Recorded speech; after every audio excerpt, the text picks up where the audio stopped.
Cinema ரகசியம் நேயர்களுக்கு வணக்கம். தமிழ் திரையுலகில் ஒரு பாடகன் எப்படி பாட வேண்டும் என்பதை இசையமைப்பாளர் தீர்மானிப்பார். ஆனால் ஒரு நடிகன் எப்படி மக்கள் மனதில் சிம்மாசனம் போட்டு அமர வேண்டும் என்பதை தீர்மானிப்பவர்கள் பாடலாசிரியர்கள்தான். அப்படிப்பட்ட ஒரு காலகட்டத்தில் மக்கள் திலகம் எம்ஜிஆர் அவர்களின் அரசியல் மற்றும் திரைப்பயணத்தை வடிவமைத்த இரண்டு பேனாக்கள்தான் பட்டுக்கோட்டை கல்யாணசுந்தரம் மற்றும் கவியரசு கண்ணதாசன். இவர்கள் இருவருக்கும் இடையில் ஒரு ஆரோக்கியமான போட்டி நிலவியது. பொதுவாக ஒரே துறையில் இருக்கும் இரண்டு ஜாம்பவான்களுக்குள் மோதல் இருக்கும் என்பார்கள். ஆனால் இவர்களுக்குள் இருந்த அந்த மோதல் தமிழுக்கு ஒரு பொற்காலத்தை தந்தது. அந்த போட்டி எப்படி உருவானது என்பதை பற்றித்தான் இந்த வீடியோவில் நாம் பார்க்க போகிறோம். வீடியோவை முழுமையாக பாருங்கள். எம்ஜிஆர் நடித்த நாடோடி மன்னன் மற்றும் சக்கரவர்த்தி திருமகள் போன்ற படங்களில் பட்டுக்கோட்டை கல்யாணசுந்தரத்தின் வரிகள் அனல் பறந்தன. பட்டுக்கோட்டை கல்யாணசுந்தரம் அவர்கள் கம்யூனிச கொள்கைகளால் ஈர்க்கப்பட்டவர். அதனால் அவர் எழுதிய பாடல்கள் அனைத்தும் பாமர மக்களுக்கும் தொழிலாளர்களுக்கும் புரியும் வகையில் மிக எளிமையாக இருந்தன. இதில் ஒரு சுவாரஸ்யமான தகவல் என்னவென்றால், கண்ணதாசன் திரையுலகில் ஒரு பெரிய கவிஞராக தன்னை நிலைநிறுத்தி கொண்டிருந்த அதே நேரத்தில்தான் பட்டுக்கோட்டையும் உள்ளே வந்தார். எம்ஜிஆருக்கு யார் அதிகப்படியான தத்துவ பாடல்களை தருவது என்பதில் இவர்களுக்குள் ஒரு மறைமுக போட்டி இருந்தது.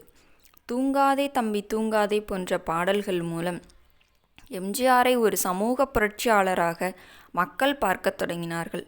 இதை பார்த்த கண்ணதாசன் தானும் அது போன்ற ஆழமான அதே சமயம் எளிமையான வரிகளை எழுதத் தொடங்கினார். இவர்களுக்குள் இருந்த இந்த போட்டிதான் எம்ஜிஆருக்கு ஒரு மிகப்பெரிய மக்கள் செல்வாக்கை உருவாக்கியது. ஒரு மெட்டுக்காக இவர்கள் இருவரும் மோதிக்கொண்டாலும் இறுதியில் பிறக்கும் பாடல் ஒரு சரித்திரமாகவே மாறியது.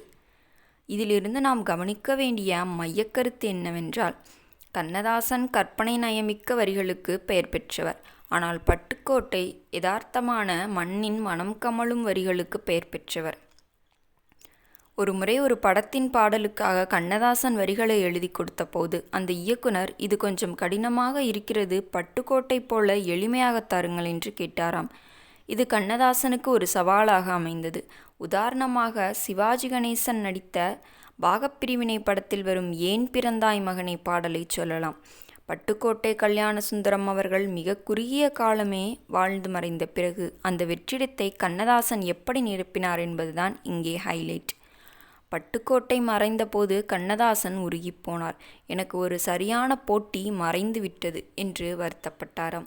அதன் பிறகு பட்டுக்கோட்டை விட்டு சென்ற அந்த மக்கள் கவிதை பாணியை தானும் கையில் எடுத்து எம்ஜிஆர் மற்றும் சிவாஜி கணேசன் ஆகிய இருவருக்குமே பல உன்னதமான தத்துவ பாடல்களை கண்ணதாசன் தந்தார். ஒரு கவிஞன் இன்னொரு கவிஞனின் பாணியை மதித்து அதை தொடர்ந்து கொண்டு சென்ற அந்த பெருந்தன்மைதான் தமிழ் சினிமாவின் இரகசிய அழகு. எம்ஜிஆரின் அரசியல் சிம்மாசனத்திற்கு பட்டுக்கோட்டை அஸ்திவாரம் போட்டார் என்றால் அந்த சிம்மாசனத்தை தனது கவிதைகளால் அலங்கரித்தவர் கண்ணதாசன். நேயர்களே, இந்த வீடியோ உங்களுக்கு பிடித்திருந்தால் மறக்காமல் வீடியோவிற்கு ஒரு லைக் கொடுத்துவிட்டு சினிமா ரகசியம் சேனலை சப்ஸ்கிரைப் செய்து கொள்ளுங்கள். மீண்டும் நாளை சந்திப்போம். நன்றி, வணக்கம்.